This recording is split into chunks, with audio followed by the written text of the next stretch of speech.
Alright, so this same media content, let the people know who you are and where we at.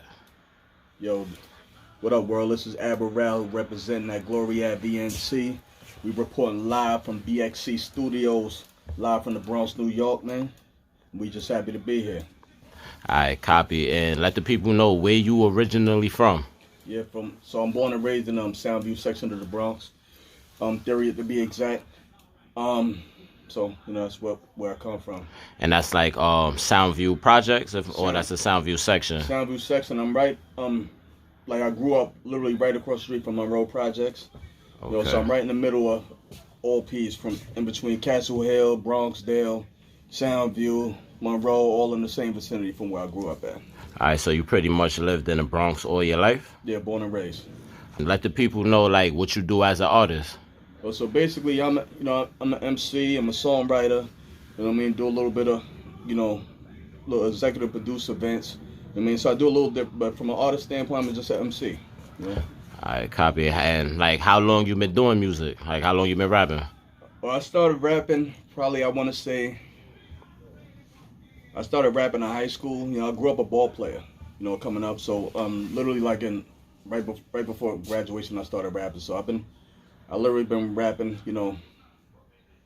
probably, I'm a vet, so I won't probably want to say 13 years. So about 13 years strong. Yeah. Mm-hmm. All right, and what really made you start rapping? Honestly, like rapping wasn't like originally like a passion for me. I always loved the culture. I always was a fan of the culture growing up. But for me, I honestly started rapping. I used to just freestyle on the block. That was kind of like how I got my start. And my cousin, he was a producer, and he had the little setup in the crib. And I remember I used to come over and sit in on his team sessions or whatever, and just vibe out. And then every now and then he used to just throw me in. He's like, let me hear something. You know what I mean? So I would, spit some bars or whatever. Started put me on their little tapes or whatever. Then over time, they just pulled me to the side and say, yo, listen, you sure you don't want to do this? And how old were you when that was going on, if you don't mind me asking? I want to say I was probably 20, probably about 20, 21. All right, and how old was like the dudes that you came up under that was rapping? They was a little older than me. I want to say they was probably maybe 4 or 5 years older. They had been doing it since they was like 15 or whatever. Yeah. So that was their thing. They was they was traveling the country and doing things overseas and all that too. So I was like, at this time I was still hooping, so it really wasn't a thing for me. Okay. But at that point, that's when I kind of transitioned and got really deep into the music. And that was like at age 21. So before that, you said you was more into like basketball. Sports, yeah, that was my thing. That was my thing growing up. So you played for like high school teams. High school, I played my freshman year of college too. You know what I mean? So and then at that point, then came financial situations came. So I got into a few other things. You know what I mean? Just get money. You know what I mean? And then the music came to the forefront around that same time. Do you remember like the first song that you ever wrote and recorded? Wow, that's deep. As far as recording, I remember doing a mixtape. Was the first time that I remember recording. There was a DJ from Monroe Projects, DJ RZD. He was doing a lot of mixtapes on the block around the time. Yeah. And he put me and a couple of my mans on one of his joints, and that was actually the first time I remember recording and being on the track. And I was just basically a freestyle, but that was the first time that I got on something. So then after that, I want to say I started doing a couple of tracks with my cousin. We did a couple of songs, but they weren't my songs. When I started doing, honestly, I wasn't a solo artist when I started my career. Yeah. So when I started, I joined a group called BXC, and from the west side of the Bronx, from Hughes Ave. BXE. BXC. BXC. Yeah. What that stand for? It was Bro and X Click. It was like basically a acronym for the Bronx broke down. Yeah. Like Bronx Click, and it was like we was like the Bronx version of Wu-Tang. It was like it was like a whole army of us like when I started. So that's really when I got my start. So it was a whole group of y'all that was rapping at the time, yeah. So how many you could say like off the 10, top of y'all like 10? Oh, so y'all was 10. deep. Yeah, we was deep. So for me, pardon cell phone 1 second. Nah, you good. It's the artist pulling up, bro. You here? All right, cool. I'm have somebody come down to get you. Yeah. So basically, what I was saying is I joined my group called BXC. After that, my cousin, who I told you I was working with early, doing a little bit of work with earlier, I started doing a couple of tracks there in his studio. He had a little home base joint too. And actually, that's kind of like where I learned to record. Yeah. From there, because he actually, he was a producer, an engineer. So he was more detailed. Like when we was doing the mixtape joint, we was kind of just, getting to it. Yeah, just freestyling. Just freestyling, just riding off the energy. You know what I mean? But like I learned the technical parts of that from him, man. Shout out to God Black too. So he basically schooled you more to the game. Yeah, so that was like my real introduction to the game. So then at this point I still wasn't like really taking it serious like that. You know what I mean? But I had an interest. You know what I mean? So my brother Jay, he was the one who was actually originally with BXC. Okay. So and they had just And it's your older brother. No, it's actually my younger brother, but he was more into the music prior to me. And when I say my brother, this is like my childhood friend. We grew up, you know how Copy. We brothers. Facts.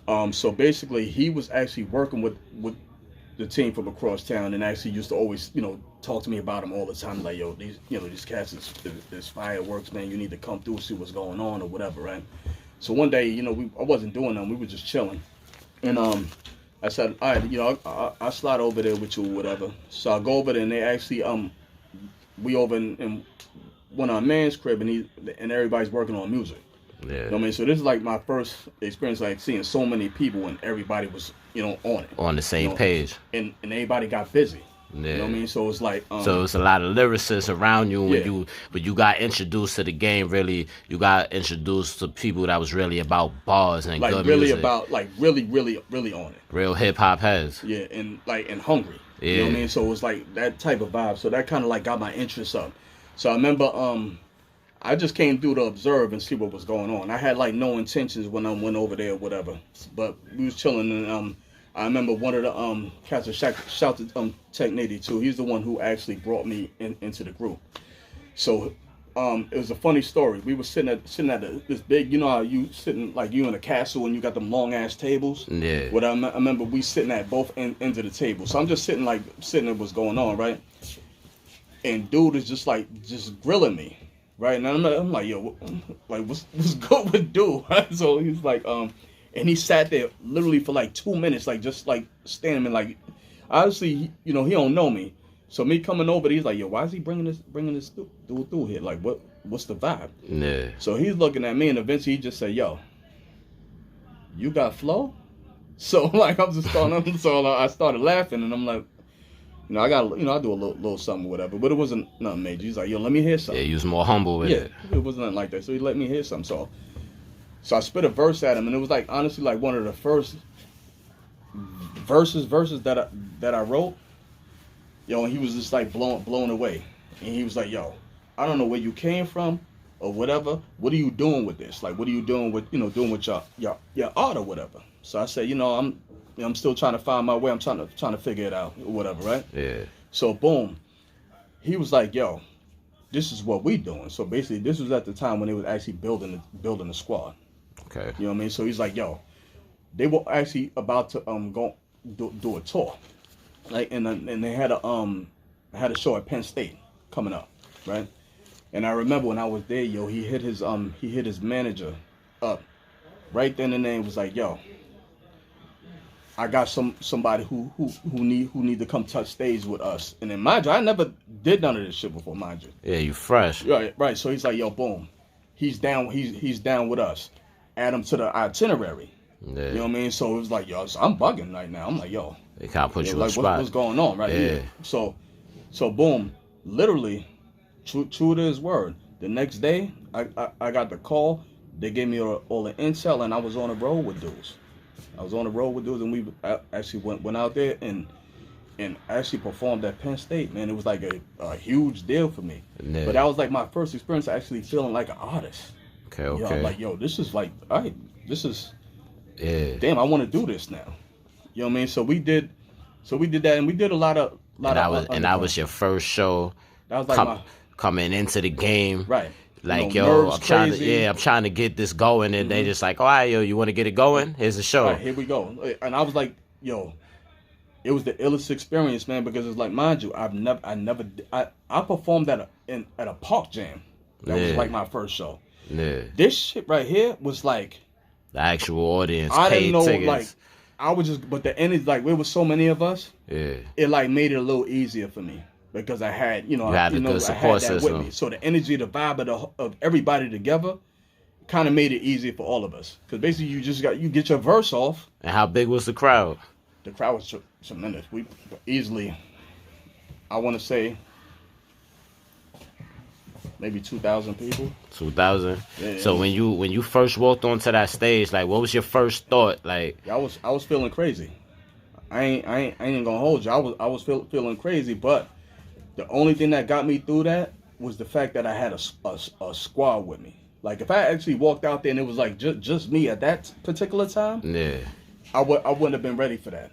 You know what I mean? But like I said, the energy was so loud, and it was like we made fun out of it. So like my nerves, like right before walking on stage, was the worst part of it. Once the music is on, you know, and everybody's starting to put their bars down or whatever, I was good. Yeah. But it was an experience I probably never forget.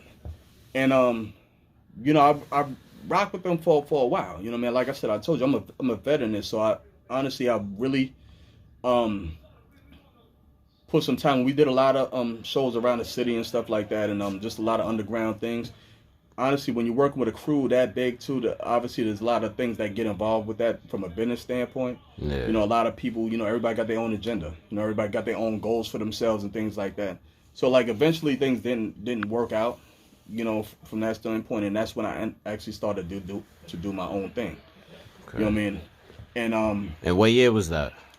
I want to say I started, like my company that I have now, I started it in 2010. Okay. So that was when I first actually became a solo artist. Okay. At the same time. So for me, it was like everything was like ground zero. You know what I mean? I didn't have, you know, that whole support system that I had before. So I was like literally building from scratch. But the way the direction the game was going at the time, I think it was probably the right time for that to happen. And at the same time, I had needed to learn the business and learn the game. At the end of the day, when it came to business, I always been pretty sharp with it. You know what I mean? And that's always been like one of my strongest suits, being able to put things together, organize things, and things like that. So like for me, it was appropriate that, you know, I build something. You know what I mean? Because it was like it was a passion of mine to build something. So I actually started from ground zero and built a company from nothing. You know what I mean? And I started out like just doing you know, continue with the music. Like I said, I launched my first solo project under my own brand. Okay.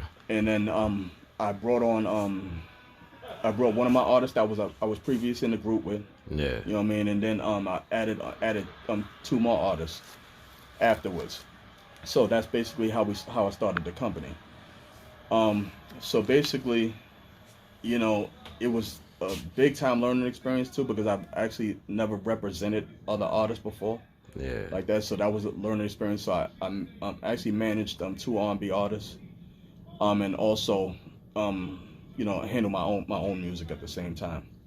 So, you know, when you're doing the independent thing, you know what I mean, you need a way to generate resources. Yeah. So what happened is, like, from me doing showcases and shit like that, and just running around the city, I linked with a lot of different artists and things like that.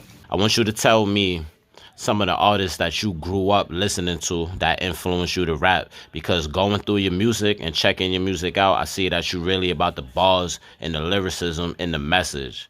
You know, it's not just about the sportsmanship. I see you really got a passion for the art. So tell me some of the people that you grew up listening to that made you fall in love with hip hop. All right, so like in the early beginnings, like even way before I even thought about being an artist, Yeah. I want to say Rakim. Rakim was the first like artist that like I was like really in awe of, like just from the whole way like how I used to hear his music, and I was a little kid. Yeah. Would control like crowds of people. You know what I So mean? so And what was the first Rakim song you heard? uh, what was the first one? The one that had you like, yeah, he the one. What was the first one? Microphone Fiend. Okay. Microphone Fiend might have been the one that like Definitely a classic. killed like killed me. Like it was like lyrically was so sharp. You know what I mean? Bar for bar, every piece of it was, and plus just the overall vibe of it. Yeah. And then I remember seeing the video, and it was just like, And that's what I wanted to ask you too. Like, take the people back to the time of when I came out, like the real feeling, like let the people know about the environment of New York City. yeah, you New know? York was totally is totally different than what we see now. The one thing that I could take out of that time frame was I remember everybody being outside. Okay. Everybody was outside. So name another couple of artists that embody that right there, that embody that era. That era, Yeah. Kane, KRS-One, G-Rap,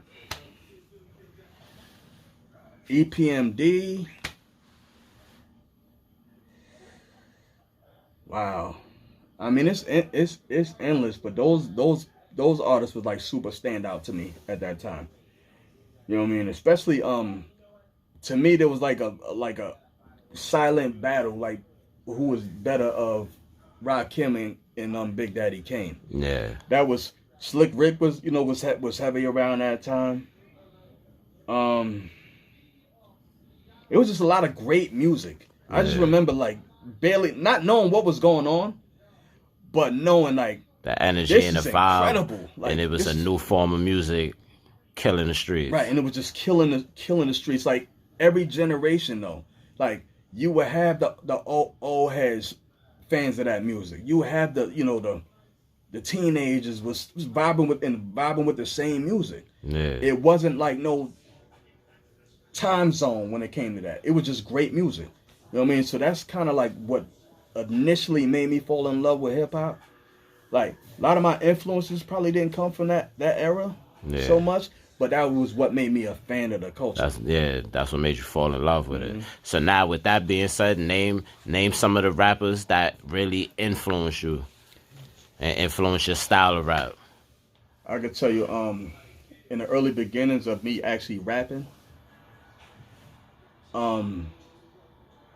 Nas is a big influence. Pac was a big influence. Wu-Tang was a big influence. Mobb Deep was a big influence. Red was an influence. Redman? Yeah, I was a big fan of Redman too. Just from that energy level and just the creativity level, he was off the meter. Welcome to Brick City was one of my favorite Redman albums. You know, incredible. Muddy Waters was crazy. The Dark Side album was bananas. But like I said, honestly, I really was raised on like that Wu-Tang, Mobb Deep, and Nas zone. That was like kind of what really introduced me, in like, because they were so heavy on the bars, on that pen work. It was like they was like the measuring stick. You know, when you writing your work down. Yeah, they set the standard. Right. They set the bar. Right, and not necessarily like you ain't trying to emulate nothing. You obviously you want your own identity with what you do, Yeah. but it's like, damn, You gotta be at least better than them. Right, if I can't go toe to toe with them, or out pin something that they doing, then I'm not doing enough. You gotta be you gotta at least keep up with those grades. Facts. Definitely. So now, with that being said, like, what do you bring to the table as a rapper? Like, what are you about to contribute to the game, or what you, I should say, like, what are you bringing to the table, and what are you contributing to the game? I think like I see myself as kind of a bridge to eras. You know what I mean? Like I said, Explain that to the people. So basically, I know a lot of my music is is autobiographic, which is very personal, but it's current. But the roots and the lyricism, takes people back to a time where that was the focus of the game. Okay. You understand what I'm saying? Like, I make reality music. You know what I mean? I make music, motivational music. I make music that is thought provoking. Fact. You know what I mean? So that's my MO as an artist, and that's something that I think I'll always be true to. I don't think that I'll ever, even if I make different vibes of music, but it's always based around, you always see skill involved. It's not just me making noise on records. You know what I mean? I think I always make sure that I have something to say. You know what I mean? Some people to think about. You know what I mean? Even on a an easy record. You know what I mean? There's still something that, I'm saying something on the record. Still has substance. Yeah, I'm not just randomly, just spitting off words. It's always some substance to what I'm saying. How do you feel about like the freestyle game? Do you freestyle and shit like that? I mean, it's not a big thing of mine, cause like for me, I like making songs. That's more of my MO, but I enjoy it. You know what I mean? I enjoy it. I enjoy just I enjoy bars. Okay. You know what I mean? So I'm a fan of that. All right, so now let me ask you a question, big bro. Are you willing to show the people like a little 8 bars or even 4 bars of what you do? Nothing too crazy. Whatever you feel like showing the people what you do, you know? I give you something, man. All right, check. You have something like, yo, word on the strip that his monologue is murderous. Merciless in the war with him ain't worth the risk. Might end foul like a search and frisk. Them scattered lines once combined bound to blow you to bits. See that penny hole sick, gotta flow like the fight fix. Hope you got the men aligned when he callin' the blitz, cause there be no time to audible. No looking back, it's just click, then clack, then this world turned black. Straight facts, a full clip full of clips. The truth come to light, they get dark real quick. Niggas lost in the mist, stressed next to his grip. Just like he'd never seen it come and got hit with the engine running. I'm 2 dimes in, but still dumbing. No raps, just repercussions for this run in. Reparations that got me lame game hunting, not destroyed, rebuild, and no fronting. Glory. Copy. That was fire, big bro. Good luck, bro. Word. I want you to name a couple artists and a couple producers that's signed or unsigned. It don't matter. Like, if they come across this interview, tell me some people that you would like to work with or that you looking forward to working with in the future. Okay. Well, as far as producers, and like I said, I'm raising the bar when I say this too. I think I work with some dope producers now, but one person I always wanted to work with, Havoc. Okay. I thought that, like, as far as like with from Mobb Deep. Yeah, from my style of music, he's like one of the most underrated producers, I think, like of the pure hip hop culture. Okay. I definitely agree with that too. Yeah, but I think like he's behind a lot of hits. A lot, you know what I mean, and he is consistent. You know what I mean? It's consistent bangers with him, and just the authenticity of his sound, I think would be something great to do. Also, the other one I always wanted was like a dream. I always wanted to do a record with Dre. Dr. Dre, I was always a huge fan of Dr. Dre as a producer. As far as rappers, there's a lot that I like. You know what I mean? I would love to do a record with Styles P. Black Thought I would love to do a record with. Nas, of course. I'm like a super OD Nas fan. Um, to name a few. I mean, there's others. There's a lot of artists I think make great music, but as far as like my bucket list, those are people that's on my list, and I actually was blessed to actually do a record with a legend and with a legend, and I can't let it out the bag yet because we ain't drop it yet. But I Yeah. actually just laid the record last week, Okay. and I'm excited about that too. We're gonna be dropping that soon. For my album that I got now, I work with a couple of some really dope producers. Honestly, I've got 3 projects that I've done solo since I started, and but with this album that I got out now, called Decorated, I've got Jimi Kendrix is one of the producers from Queens, um platinum producer, worked with basically everybody you could think of in the industry. So I was very privileged to get a record, and actually he produced the lead single on my album called One Man Military. So that record is crazy. It's one of my favorites off it. I also got to work with another accomplished producer named Music Maestro, who's done, he's worked with everybody: Dipset, Mary J. Blige, Tupac, and the list is jagged edge. The list is like endless. He's worked with like all types of people too. So actually, have a long history with him. So like it just took us a long time to actually get a record in. So he produced actually the one of my newest single called Carry On, which is out now. That's the visual that I just dropped, which is actually doing extremely well. Actually more so than I even expected. I'm getting a lot of great feedback. A lot of people actually really interested in the record in terms of looking for placements and things like that too. So I'm actually just ramping up the campaign now. Once you feel like something is getting some traction, Yeah. as a artist, that all right, now you need to put a little bit more into it and get it to the masses. Yeah. So that's where we at now with that.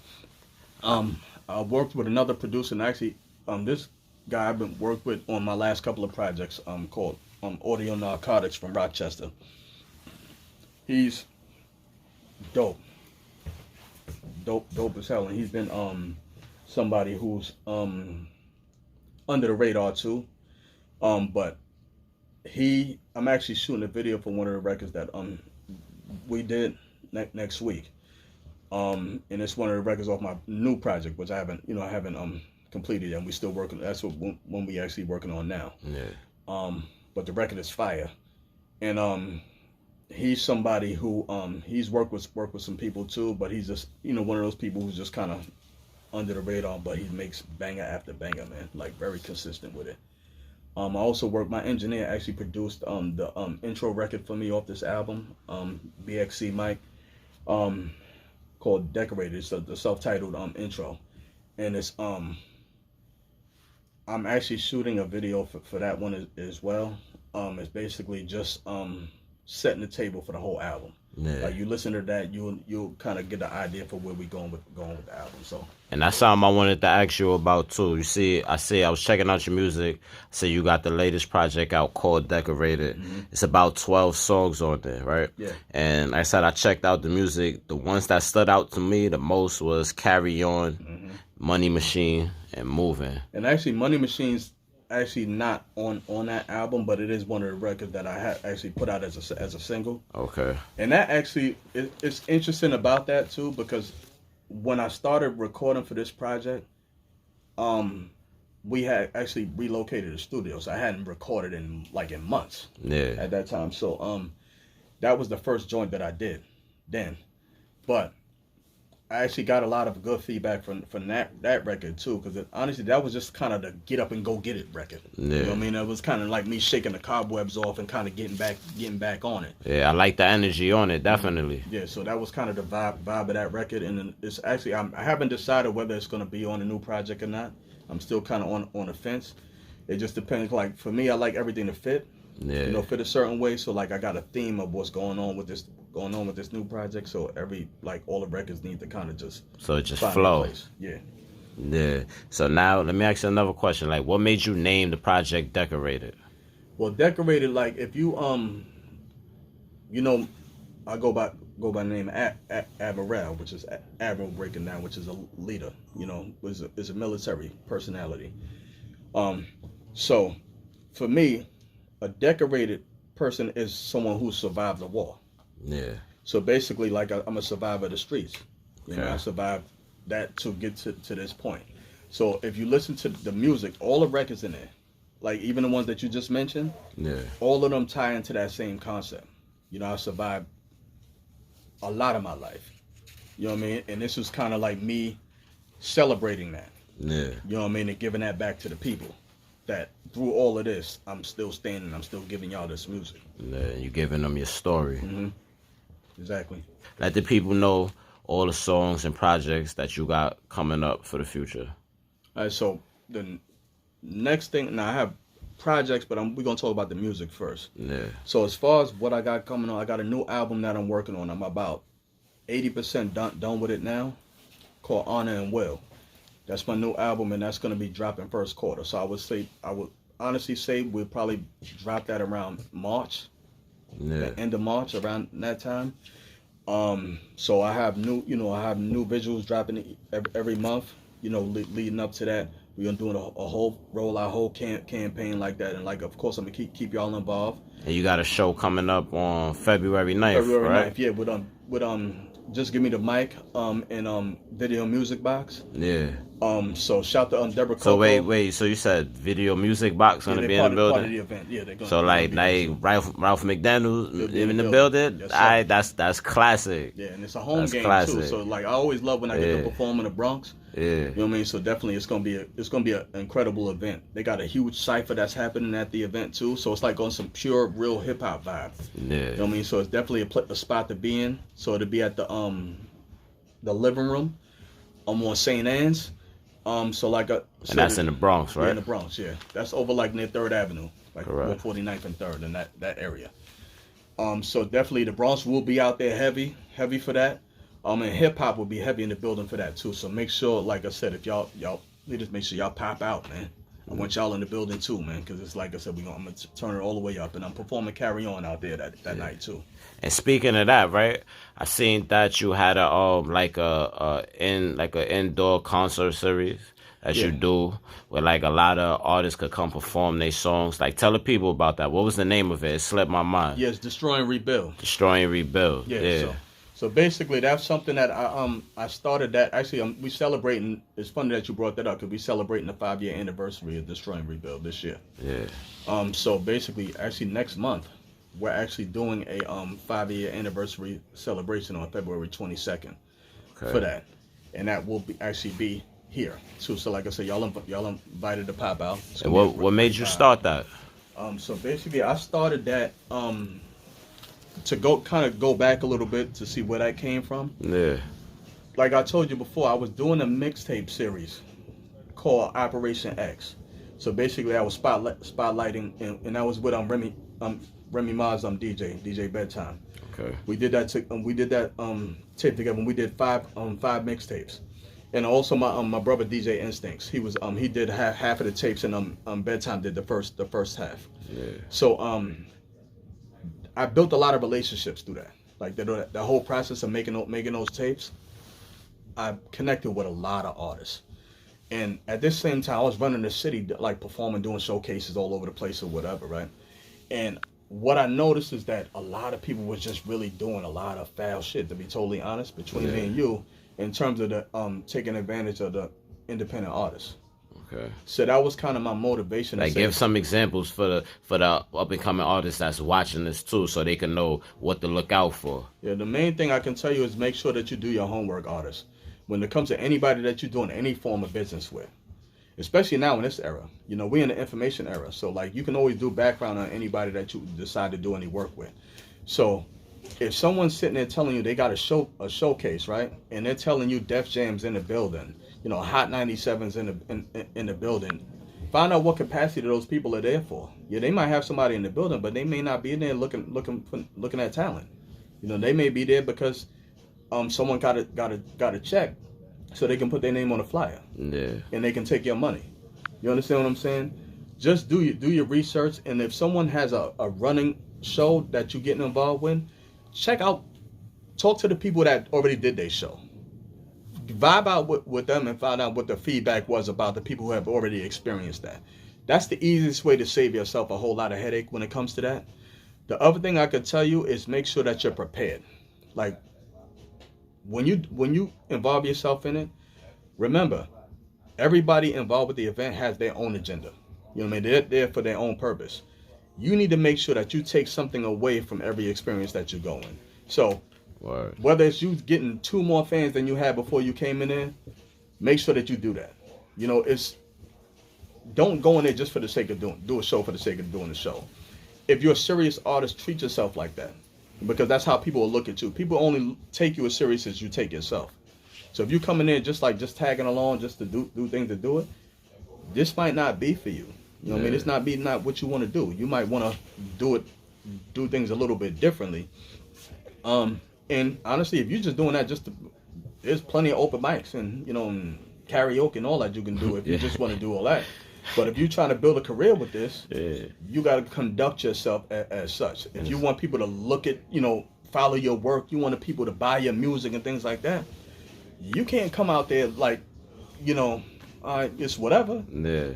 If they see that he's about it, You gotta play the part, be the part. they're gonna pay attention. Like if they see that you're about it, especially if you're talented, if they see that you're really about your business, that's the people that they're gonna gravitate to. You know what I mean? There's a ton of terrible artists out here.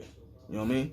But the thing is, you know how sometimes we get bitter as artists. You know, artists are mad arrogant. Yeah. So we see somebody, we quick to tell somebody they trash, right? Because it's a competitive sport. Right, and we get that. But at the end of the day, think about this. You look at a lot of successful artists. We don't think they're that great, right? But I guarantee you, they know how to conduct their business. I guarantee you they're where they're supposed to be. I guarantee you they're prepared to do what they need to do to level themselves up. They're willing to make them sacrifices and humble themselves for opportunity. Yeah. You know what I mean? And the work ethic too. Right. It's just like ball players. Like we all been to the park, right? We all been to the park and seen the illest ball players in the world who never make it to the league, right? Because them dudes ain't want to go to class. You know what I mean? They want to smoke. They want to, they don't want to make the sacrifices. Right. They want to do everything else because they so cocky about their ability. They just think they can skate through it. Yeah. But you got that dude who, who's at practice 2 hours early getting his workouts in. Coach never got a problem with him. You know what I mean? And he leveled himself up and he's easy to work with. So he's going to get that opportunity. Yeah. You understand what I'm saying? So it's the same rules that apply. Definitely. When you're doing anything that you're trying to grow in and establish as your career, that's how you need to conduct yourself. As this is what I want. This is my passion. This is what I'm about. People need to see that. So if you don't deliver that, then expect the result. All right. And I want you to tell the people like some of the music videos that you got on YouTube. Okay, so the ones that we pushing right now, like I said, make sure y'all check out the Carry On video. That is a really big deal. Like I said, it's that real feel good. You know what I mean? Take us back to that place when we love the culture. To that level. I also got the One Man Military video out right now as well, and that's like that one is more of a vibe of the day in the life of me. You know what I mean? Just how my day to day go on this grind. And also I got another one that's a little bit more cinematic called Echoes of the Back Blocks. That's out now too. So make sure y'all check those out, man. And like I said, I got more on the way. I got new videos. I'm shooting a video next week. Got another one coming right behind that too. So there'll be a lot more content coming. So you working? Yeah, and true indeed. So listen, you can check out. Always got music on my new album Decorators on all platforms, all digital platforms. You're talking your Apple Music, Spotify, Google Play, Amazon, everything you can think of. You can find it there. It's in the Google search engine. You can throw in my name, Admiral Decorated. It'll pop right up. Um, I also got another project currently out on that piff called X1. That was my previous project right before Decorated, and that's available on that piff and Audio Mac. Um, like I said, I got a new album coming. Like I said, first quarter called Honor and Will. Look out for that too. But like I said, I'll keep y'all updated about everything pertaining to the music. Um, like I said, we also got, I don't know if you want to talk about it now, but we got the events coming. Okay, so I got the very next event that I got up. I actually have a monthly R&B platform that I have called I Am Song. I do that every month, every first Friday of the month. So February 7th, we got that happening. So any R&B singers, poets, spoken word artists, who looking for a great stage to showcase their brand, get at me. Like I said, we do the show every month. So like I said, I can always create opportunities for you there. And February 22nd, we'll be doing the 5-year anniversary for Destroy and Rebuild. And we'll be once we have that show, we'll also follow that up with a New York City tour. All right, so I noticed that on your bio for Instagram, you had CEO of Glory Ave TV. Let the people know about why you started that and when you started it. So basically, Glory Ave is the company that I started once I moved on to start my solo career.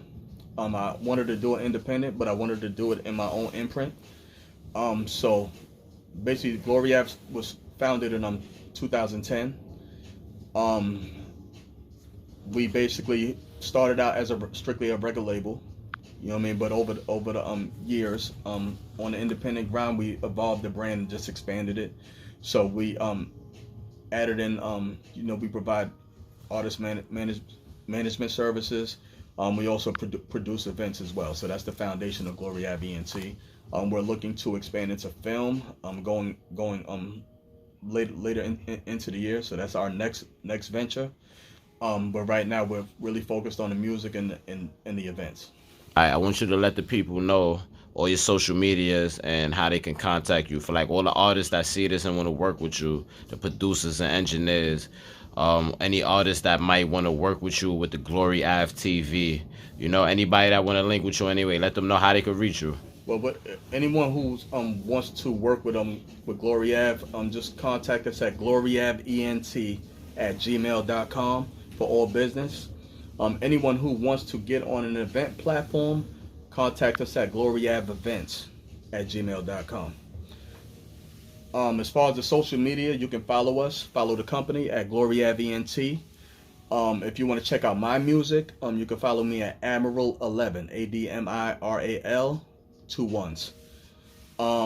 You can also check out the website gloryavent.com. For all information, anything revolving around the company, we pretty much have that posted on the website.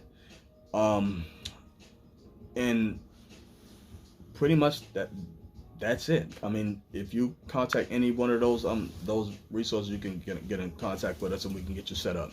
Big shout out to Say Media Content.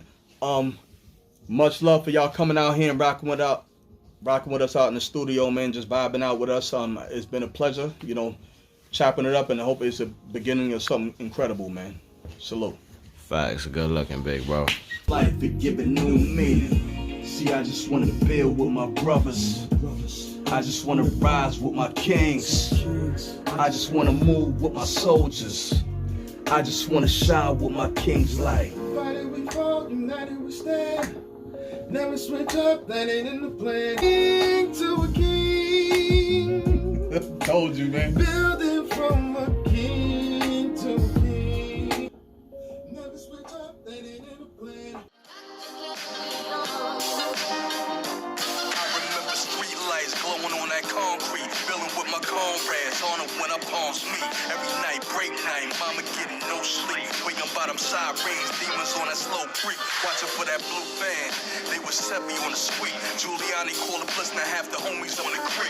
On that chain gang, no longer do they names ring. Faded to black, cozy the comments, niggas caught up in this thing. True tales of lost kings, youngers watching from the swings. Meanwhile, I'm on the stone porch plotting on the wind. Think of how they story again, same place mine begin. Made his pen deliver me for that trap in this thing.